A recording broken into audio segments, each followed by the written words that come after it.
நமச்சிவாய வாழ்க. எல்லா உயிர்களும் இன்புற்று வாழ்க. சிறுமானுக்கு பிடித்த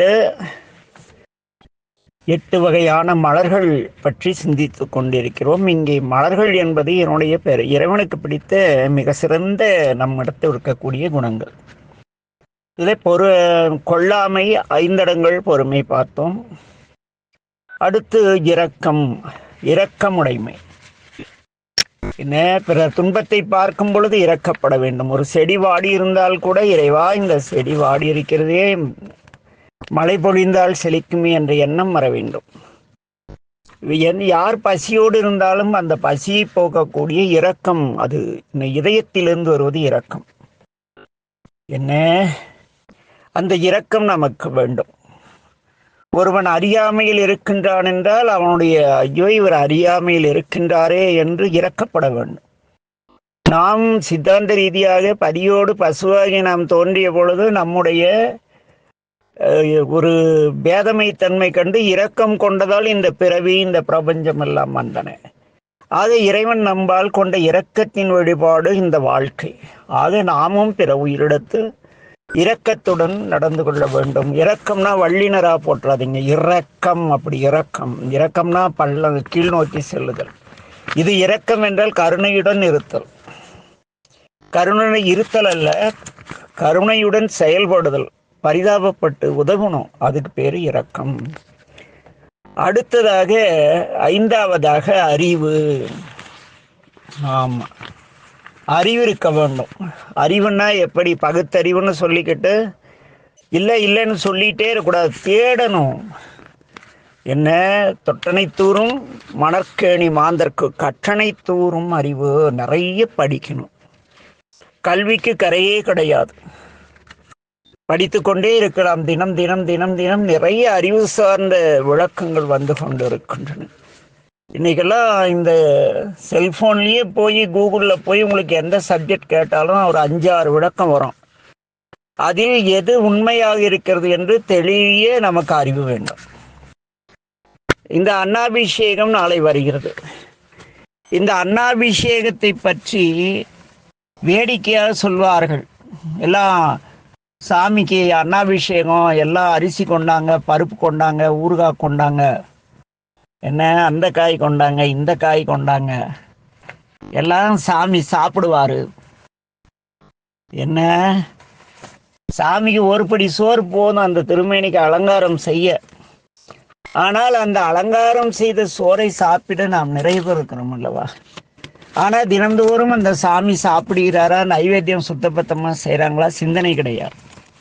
இந்த அன்னாபிஷேகம் என்பது அறிவுக்காக சொல்றேன். இந்த அன்னாபிஷேகம் என்றால் என்ன? அன்னம் என்பது என்னன்னா, அன்னம்னா உணவு. அது என்னன்னா, நிலத்தில் விழும் நெல் ஆகாயத்திலிருந்தும் பெய்யும் மழையினால் முளைத்து அந்த நீரினால் வளர்ந்து கதிர்பிடிக்கும் பொழுது காற்றினால் கலவை செய்து சூரியனுடைய வெப்பத்தினால் பால் இறுகி நெல்லாக மாறுகிறது.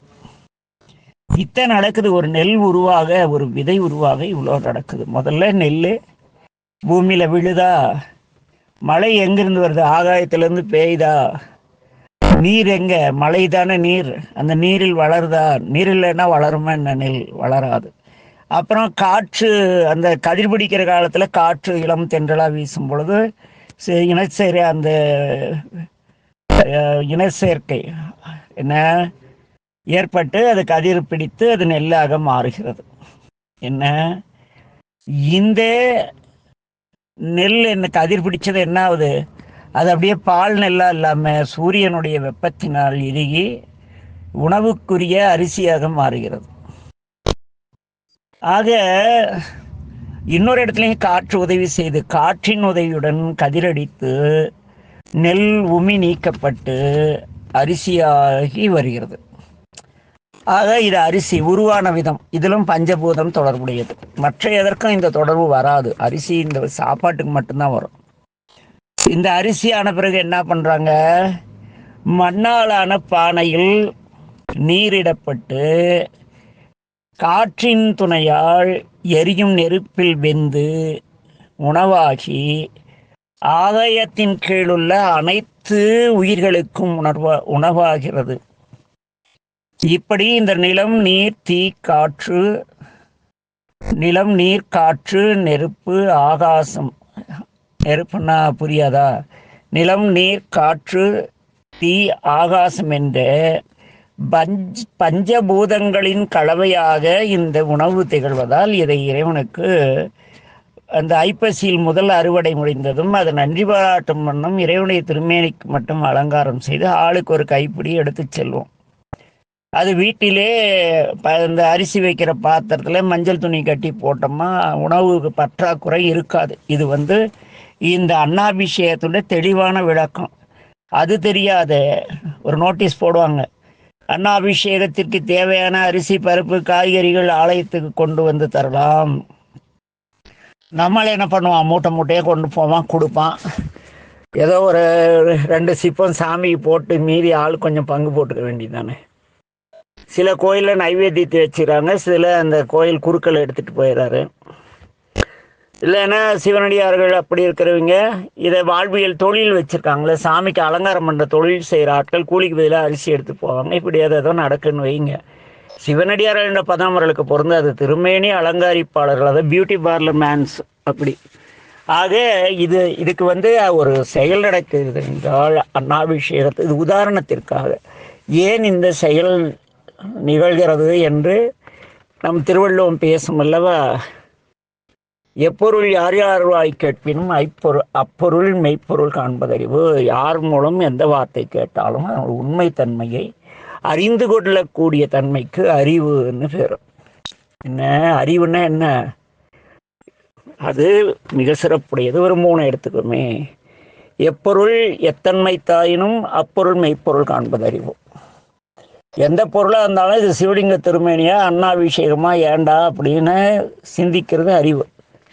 எப்பொருள் யார் யார் வாய் கேட்பினும் அப்பொருள் மெய்ப்பொருள் காணும். அது எந்த பொருளை யார் சொன்னாலும் இது உண்மையா, இதுக்கு என்ன விளக்கம்னு கேட்டு தெரிஞ்சுக்கிறது அறிவு. அதே போல் இன்னொன்று என்னென்னா, தொட்டனை தூரும் மணற்கேணி மாந்தற்கு கற்றனை தூரும் அறிவு. கிணறு, மணல் கிணறு தோண்ட மணலில் கிணறு தோண்ட தண்ணி வருவது போல் இந்த கல்வியை கற்க நமது அறிவு வளரும். அவ்வளோ சிறப்புடையது அறிவு.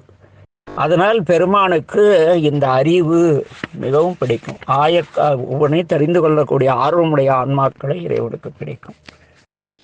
இது 5வது மலர். 6வது ஒரு மலர் இருக்கிறது, அதற்கு வாய்மை அப்படின்னு பேர். என்ன வாய்மை? அது என்ன வாய்மை? வாய்க்கு மை தடவிக்கிறதா, லிப்ஸ்டிக் போடுறதா? சாமிக்கு மை பிடிக்கும், அதனால நான் வாய்க்கு லிப்ஸ்டிக் போட்டுக்கிறேன். மைனா வாய் கூட்டல் மை தானே. வாய்மைனா வாய்க்கு தடவை லிப்ஸ்டிக்கா? அதெல்லாம் கிடையாது. வாய் வாய் கூட்டல் மெய். தமிழில் மெய் எழுத்துக்கு வருதுல மெய், அது உண்மைக்கு வருது இல்லையா மெய். அது நம்முடைய வாய் மெய்யை பேச வேண்டும், நம்முடைய மனது மெய்யை நினைக்க வேண்டும், நம் உடல் மெய்யை செய்ய வேண்டும். பொய்யான இந்த வாழ்வியல் நிலையற்ற தன்மையை நமக்கு உணர்த்துவதால் இந்த உடலுக்கே மெய் என்று பெயர். ஆக நம்முடைய வாய், குறிப்பாக வாய் மெய் பேசவில்லை என்றால் மீதி எல்லாம் காலி. பொய் பேசிட்டே தெரிஞ்ச நாய் கூட மதிக்காதில்ல. ஆக இறைவன் நம்மை மதிக்க வேண்டுமானால் அவருக்கு நாம் அர்ச்சிக்க வேண்டிய 6வது மலர் வாய்மை. அடுத்து தவம். இங்கதான் பெரிய குழப்பமே இருக்கு. ரொம்ப காமெடியா சாமி இந்த ஆன்மாக்களை வழி நடத்துறார். தவம்னா ஏதோ போய் காட்டில் உட்காந்து கண்ணை மூடி குகைக்கெல்லாம் சோறு இல்லாத சாவுறது தவம். அதை கூட ஒரு கணக்கில் வச்சுக்கலாம். அவங்க இறைவனிடையே ஒரு நோக்கத்தை, தவம் என்ற பொதுவான வார்த்தைக்கு ஒரு பொருளை நீங்கள் அடைவதற்கு செய்யக்கூடிய முழு முயற்சிக்கு தவம்னு பேர். என்ன, நீங்கள் வேலை தேடி ஓடி குடும்பத்துக்கு என்னென்ன செய்யணும்னு ஓடி அதனை நிறைவாக செஞ்சீங்கன்னா அதுக்கு பேர் தவம். நீங்கள் நல்ல நூல்களை கற்று அதில் சிறந்த சொற்பொழிவாளராக வர வேண்டும் என்று அதில் தொடர் முயற்சி எடுத்தீர்கள் என்றால் அந்த முயற்சியை அந்த அடையும் வரை நீங்கள் எடுக்கும் முயற்சிக்கு தவம்னு பேர். தவம்னா ஏதோ போய் காட்டில் உட்காந்து எவனோ ஒரு சாமியாருக்கு சொத்தை எழுதி வச்சுட்டு அந்த காசில் ஜாலியாக அங்கே உட்காந்து கண்ணை மூடி பேன்னு உட்காந்துட்டுக்கலாம் தவம் கிடையாது. தவம் என்பதற்கு இவ்வளோ பொருள் இருக்கு. என்ன, நல்ல நூல்களை கற்று அறிஞனாக வேண்டும் என்று நீங்கள் எடுக்க முயற்சிக்கு பேரும் தவம் தான். கடவுளை காண வேண்டும் என்று மலை குகையிலே போய் வேறு யாரையும் சந்திக்காமல் உடல் வருத்தி ஒரே நோக்கத்தோடு அமர்ந்திருக்கும். அதற்கு பேரும் தவம்தான். என்ன, நான் யோகா கற்றுத்தருகிறேன்னு சொல்லி ஊரில் இருக்கிற எல்லா படித்த இளைஞர்களும் முட்டாளாக்கி இந்திய பொருளாதாரத்தை கெடுத்து அவங்கள சாமியாராக்கி ஒரு மருத்துவரை உருவாக்க எவ்வளோ காசு இந்திய அரசாங்கம் செலவுப்படுது, இன்ஜினியர் ஆக்க எவ்வளோ செலவு பண்ணுது, ஒரு டெக்னாலஜி இன்ஃபர்மேஷன் டெக்னாலஜிக்கு பெற்றவங்க எவ்வளோ செலவு பண்ணி படிக்கிறாங்க. என்ன செலவு பண்ணாலும் கவர்மெண்ட் தலையில் தானே விழுது. பேங்கில் லோன் வாங்கி படிக்க வைக்கிறாங்களா? இந்த பசங்க நல்ல நிறைக்கு வந்த பிறகு அவங்களெல்லாம் முட்டாளாக்கி இன்ஜினியர்ஸ் எல்லாம் டம்மி பீஸ் ஆக்கி காவி கட்டி மொட்டையடிச்சு நான் ஒரு ஆசிரம் வச்சு அங்கே அவங்கள உட்கார வச்சுட்டு என்ன அவங்க மூலம் நான் லக்ஸரியாக வாழணும்னு நினைக்கிறேன் பாருங்க. அதை அடையும் பொழுது அதுவும் தவம். அதுக்கு பேரும் தவம் தான். ஆனால் அந்த தவம் இரண்டு விதமான பலனை தரக்கூடியது. ஒன்று வாழ்வில் செழிப்பை தரக்கூடியது, ஒன்று ஆன்ம முன்னேற்றத்தை தரக்கூடியது. ஒன்று வாழ்வில் செழிப்பை கொடுத்து உணவு எனக்கு எல்லாருக்குங்க நல்ல சோறு திங்க முடியாதுங்க, சக்கரை இல்லாத டீங்க, உப்பு இல்லாத குழம்புங்க, டெய்லி ஒரே ஒரு கைப்பிடி சோறுங்க, அப்படி கொண்டு போய் விடுறதும் தவம் தான். நான் லஞ்சம் வாங்கி மிகப்பெரிய ஆள் ஆகணுங்கிறது தவம் தான். ஆனால் இந்த தவத்தில் ரெண்டு இருக்கு. ஒன்று அறவழியால் நீங்கள் செய்யக்கூடிய தவம் அருமையான மகிழ்ச்சி மிக்க குடும்பத்தையும் வாழ்க்கையும் தரும். அது ஒரு தவம். எப்படினாலும் தவம் என்பது ஒரு குறித்த வெற்றிக்காக அல்லது ஒரு குறித்த பொருளை அடைவதற்காக நீங்கள் மேற்கொள்ளக்கூடிய செயலுக்கு தவம்னு பேர். அதில் சிறந்தது எதுன்னா நம்ம அறவழி வாழ்ன அந்த சைவரன் 5 கடமைகளை கடைபிடித்தல் ஒன்று. அடுத்தது இந்த கொல்லாமை, 5 அடங்கல், பொறுமை, இரக்கம், அறிவு, வாய்மை. இதோடு நாம் வாழக்கூடிய வாழ்க்கை தவம். நீங்கள் இப்படியெல்லாம் வாழ்ந்த உங்கள் வாழ்க்கை தவம் சாமி. ஐயா என்ன தவம் செய்தாரோ, அருமையான மனைவி, அழகா நல்ல புத்திசாலியான பிள்ளைங்க. ஐயா வீட்டுக்கு போனால் வீட்டை விட்டு வெளியே வரவே மனசு இல்லை, அவ்வளோ ஆனந்தமான வீடு. என்ன அப்ப இந்த இல்வாழ்க்கை தவம் ஆயிடுதுல்ல, ஆக அதுவும் தவம். இதையெல்லாம் செய்ய வேண்டுமானால் உங்களிடத்து அன்பு இருக்க வேண்டும்.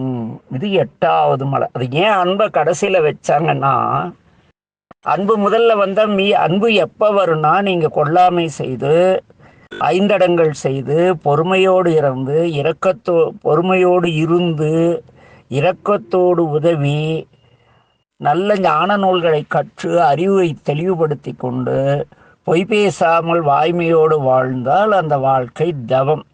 அந்த வாழ்க்கை தவத்தில் நீங்கள் வெற்றி அடையும் பொழுது எல்லாரிடத்தும் அன்பு காட்டக்கூடிய தன்மை உங்களுக்கு வந்துவிடும். அதனால் அதை கடைசியாக அன்பு என்று வைத்தார். ஆக சிவருமானுக்குரிய பிடித்த 8 மலர்கள்னால் இந்த டுபாக்கூருங்க சொல்கிறதெல்லாம் கிடையாது. மல்லிகை, சாமந்தி, சம்பங்கி, செண்மகம் அதெல்லாம் கிடையாது.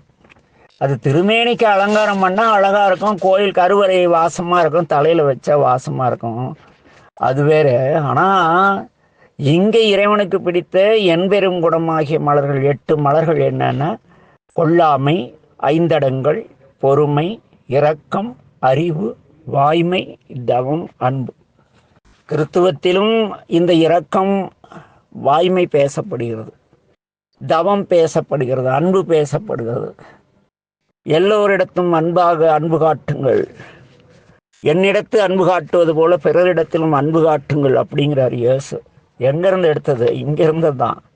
அல்லாஹ் என்ன சொல்றார்? நீங்கள் பசித்திருக்கும் பசியின் கொடுமை உணர்ந்து கொண்டால் பிறருக்கு உணவளிக்கும் பக்குவம் உங்களுக்கு வரும் அப்படின்னு அதுக்கு ஒரு மாசத்தை ஒதுக்குனாரு நபிகள் நாயகம். நம்ம ஊரில் வாரம் இருக்கும், ஆனால் சோறு மிச்சம்னு இருக்குமே தவிர அந்த நோன்பு இருக்கும் பொழுது, சஷ்டி விரதம், பௌர்ணமி விரதம், பிரதோஷ விரதம்லாம் இருக்கும் பொழுது நம் வீட்டில் சமைத்து யாரோ ஒரு இல்லாதவனுக்கு ஒன்று கொடுக்க வேண்டும். இதை சொல்லிக் கூட நமக்கு ஆள் கிடையாது. ஆக அன்பின் உறவுகளில் இவ்வளவு பெரிய சிறப்புடையவர் இந்த சிவபெருமான். புரியுதா? சரி, இந்த சிவபெருமான் கடந்து விட்டு போறார் அப்படின்னா இந்த சிவபெருமானுக்கு உருவம் இல்லைங்கிறீங்களே, நம்ம எப்படி கும்பிடுறது அப்படின்னா, இறைவனுக்கு உருவம் உண்டு. எப்படிங்கிறீங்களா? இறைவனுக்கு 3 விதமான திருமேனிகள் உண்டு. ஒன்று அருவத்திருமேனி. அது நெருப்பு தொட்டு பார்க்க முடியாது, சுட்டு போடும். நீங்கள் கையை விட்டு அது பற்றிக்கிட்டு அது பெரிய ஜோதியாகும். அது அருவம்னு பேர். லிங்க திருமேனி அது கீழே 4 சதுரமாக இருக்கிறது பிரம்மனாகவும், இடையிலே 8 பிளவாக 8 சதுர எண்கோணமாக அமைத்துள்ளது ஆவுடையாகவும், மேலே இருக்கிற பானம் பதியாகவும் நம்முடைய திருமுறை ஆசு சாத்திரங்கள் எல்லாம் கூறுது. ஆனால் ஒரு டுபா ஒரு போலி என்னென்னு எழுதியிருக்குன்னா, லிங்கம் சிவமா, ஆவுடை பதி, லிங்கம் பதி, அந்த மேலே இருக்கிற லிங்க பாகம் பதி, ஆவுடை பசு, கீழே இருக்கிறது மாயையம். ஏன் போட்டு குழப்புறாங்கன்னு தெரியல. ஏதாவது அவருக்கு தெரிஞ்சதை செய்கிறாரு, கேட்குற முட்டாள் அவரான்னு வைங்க. அவரை குருவாக ஏற்றுக்கிட்ட சீடர்லாம் இருக்கக்குள்ள நம்ம ஒன்றும் பண்ண முடியாது. ஆக இந்த சிவருமானுக்கு ஒரே நேரத்தில் அருவம், அருவுருவம், உருவம் ஆகிய 3 நிலையும் கொண்டவர் இவர். இதை பிரபஞ்சத்தில் எடுத்துக்கொண்டால் காற்று கண்ணுக்கு தெரியாத அருவம், ஆகாயம் கண்ணுக்கு தெரியாத அருவம், மண் அருவுருவம் தெரியும், ஆனால் என்ன உருவம்னு சொல்ல முடியாது. தீ அருவுருவம், இது என்ன உருவம்னு சொல்ல முடியாது. என்ன உருவம், மரம் செடி கொடி எல்லாம் உருவம். நெருப்பு கண்ணுக்கு தெரிய எல்லாம் சிவன் என்ன நின்று இப்போ கண்ணுக்கு தெரியுது பூரா சிவம். எல்லா உயிரிடத்தை அன்பு காட்டுது. மரம் காசு வாங்காத நிழல் தருது, தன்னை வச்சு ஒடிச்சு அடுப்பு எரிச்சாலும் காத்திட்டுறது இல்லை. போய் மாங்காய் திருடுனா மாங்காய் மரம் படான்னு அடிக்கிறது கிடையாது. எல்லாம் அன்போடியுமாக இருக்கிற உருவங்கள் அனைத்தும் சிவம். நீங்கள் அந்த மாமரம் போல உங்ககிட்ட உன்னை என்ன டார்ச்சர் பண்ணாலும் நீங்கள் அது சிவன் செயல்னு ஏற்றுக்கிற எல்லாம் நல்லதோ கேட்டதோ ஏற்றுக்கிற தன்மை இருந்துன்னா நீங்கள் சிவம். ஆக இந்த சிவருமானுடைய அருவத் திருமேனி இயற்கையிலே பார்த்தோம். காற்று, ஆகாசம். அருவுருவ திருமேனி இந்த கல், தீ, அப்படி. அப்புறம் உருவத் திருமேனி இந்த விளக்கு, அப்புறம் நம்ம கோயில் வைக்கப்பட்டுள்ள திருமேனிகள் இவையெல்லாம். மண் கூட மண் அருவுருவத் திருமேனி. அது எப்படி வேணாலும் மாறும், அதனால அது உருவத்தன்மையுடையதுன்னு அதில் உருவத்தில் சேர்த்திடுறாங்க. இந்த பஞ்சபூதங்களில் காற்று அருவம், ஆகாசம் அருவம், என்ன நெருப்பு நீர் அருவுருவம், மண் உருவம். ஆக இந்த 3 நிலைகளை கொண்டவர். இவை அருவ நிலையிலிருந்து ஒன்றில் ஒன்றாக உலக படைப்பிற்காக விரிந்து வருகின்றன. அருவனில் இருந்த சிறுமான் இந்த உலகத்தை படைத்து இதை விரிவடை செய்து ஆன்மாக்களை பக்குவப்படுத்துவதற்காக அருவுருவத் திருமேனியில் அப்புறம் உருவத் திருமேனியில் சாமி வருகிறார். இது திருமுறையில நிறைய இடத்துல வரும். என்ன அப்பனி அம்மனி பதித்திலே இறைவன் நீ ஏறூர்ந்த செல்வன் நீனார். இறைவன் ஏறூர்ந்த செல்வனாக எழுந்தருளி வருகிறார் என்று நாவுக்கரசடிகள் பேசுவார். ஆக நம்ம சிவாலயங்களுக்கு சென்றால் அங்கே ஒரு பெரிய குழப்பம் இருக்கும். மூலஸ்தானத்திலே லிங்கம் இருக்கும், சுற்றி வர்றப்ப பார்த்தா பிரம்மன் இருப்பார் அந்த களிமண் நீர் ஊத்துற இடத்துல. பின்புறத்தில் மால் இருப்பார், அப்புறம் ருத்ரன் இருப்பார். சிவன் தட்சிணாமூர்த்தின்னு வச்சுங்களேன், அறியாமை அழிக்கக்கூடியவர், அதனால ருத்ரன்னு பேர். இப்படி இந்த பிரபஞ்சத்திலே இறைவன் திருமேனிகள் பற்றி மிகப்பெரிய அது ஒரு அற்புதமான இறைவன். கண்ணில் காணும் எல்லாம் இறைவனுடைய திருமேனிகள். இதிலே இறைவனுடைய திருமேனிகளிலே போகாங்க சரீரம்னு ஒன்று இருக்கு. போகங்களை அனுபவிக்கக்கூடிய உடல் தாங்கிய உயிர்கள், அதற்கு போகாங்க சரீரமுடையவைன்னு அர்த்தம். அடுத்த அதிகாராங்கம் உடையவர்கள்.